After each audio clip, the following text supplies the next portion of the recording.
Sri Krishna, welcome to my Radha Madhav channel. This is Sindhu here. Today's topic of discussion is like one advice from Lord Sri Krishna. As you can see in the image, one advice from Lord Sri Krishna, and you will never face any failure, loss, or rejection in life and work.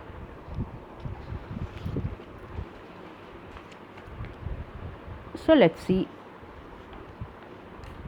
the topic and start with a small prayer. Nama Om Vishnu Padhaya Krishna Prishtaya Bhutale Srimate Bhakti Vedanta Swami Nami Namaste Saraswati Devi Gaurava Pracharini Vishesha Shunyavadi Pascharya Deshatharini. Hare Krishna.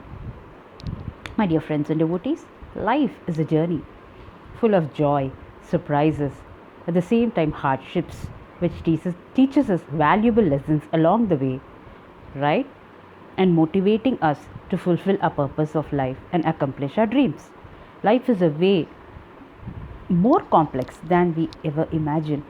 It is best described by comparing it with sea waves. The ascending and descending of the wave symbolizes the ups and downs in human life.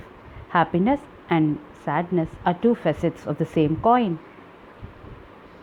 Let's see what Lord Sri Krishna says in Bhagavad Gita, chapter 2, verse 18. He advises Arjuna, right? Antavanta ime deha nityasyokta shariranaha Anashino prameyasya tasmadyutyasya bharata. Repeat. Antavanta ime deha nityasyokta shariranaha Anashino prameyasya tasmadyutyasya bharata. Let's see the word by word meaning. Antavantaha, perishable. Ime, all these. Deha, material bodies. Nityasya, external. Uktaha are shariranaha, of embodied soul. Anasinaha, never to be destroyed. Aprameyasya, immeasurable. Tasma, therefore. Yudhyasya, fight. Bharata, descendant of Bharata. Right? What is the meaning of this verse? Krishna says the material body of the indestructible, immeasurable and eternal living entity is sure to come to an end.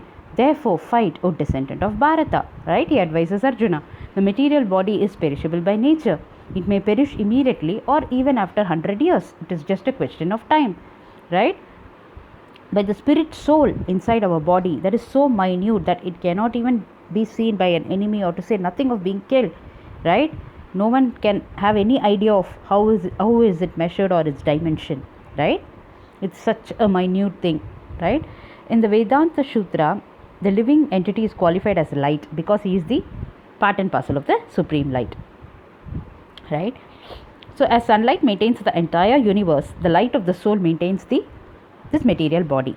As soon as the spirit soul is out of this material body, what happens? The body begins to decompose. Therefore, it is the spirit soul which maintains this body. The body itself is very unimportant. Arjuna was advised to fight, right? And not sacrifice the cause of religion for material bodily considerations. Hari Bol. Right? So let's understand, like, by a story of a carpenter. He was serving for about 40 years in a construction company. Okay? And he was moving on retirement. Right? So he was sharing his plan to leave the company and to have a perfect, peaceful retired life. But the employer was very, sorry to see, because he was a very good worker, and he was very sad that he is going to retire. Right? So he asked one small favor. Anyway you're going to leave, right? Please, if you could just build one more house for me, and then you can go. Right? So due to the pressure of the employer, he agreed. Right? He was not willing to, but he agreed, and he started working. But his heart was not at all for it. Right? And his workmanship was also not very good. He was using all the materials which were very inferior quality, and he wanted to finish his work as quickly as possible, and he wanted to proceed for the retirement. When he finished his work, the employer handed over the front door key to him and said, "This is your house." And he said, "My gift to you for your consistent hard work." Right? The carpenter was shocked. If he could have known earlier that he was building the house for himself, right, he would have done it more differently and more beautifully. Right? So the moral of the story here is that hard work cannot be done in bits and pieces. Right? The job is worth doing, it is worth doing well. So my dear friends and devotees, when we do some work half-heartedly or do it with the intention of defrauding someone, or if we do work in an unfair way, then it is our loss only the most. Right? So the carpenter became, what to say, selfish, you can say. And selfishness severely limits the extent of success, right, one can achieve. He had ill thoughts in his mind, right, for the employer, right. As a result, it badly affected his own karma, right. Because of his own impure thoughts, his karma also became impure, right. Thus he built a very weak and inferior house for himself, not knowing that it was for himself, but he was building, right. So as per the Bhagavad Gita, what we saw in this verse also, like, perform your work, your obligations well, that's what Krishna says, perfectly, with sincerity and dedication, and not half-heartedly or in slipshod manner. Right? When we are attached to the higher consciousness, to the higher thing, then we get detached from the lower. So always keep your thoughts on the higher, while the body goes through actions or any work without attachment. When we do, then we grow spiritually, right.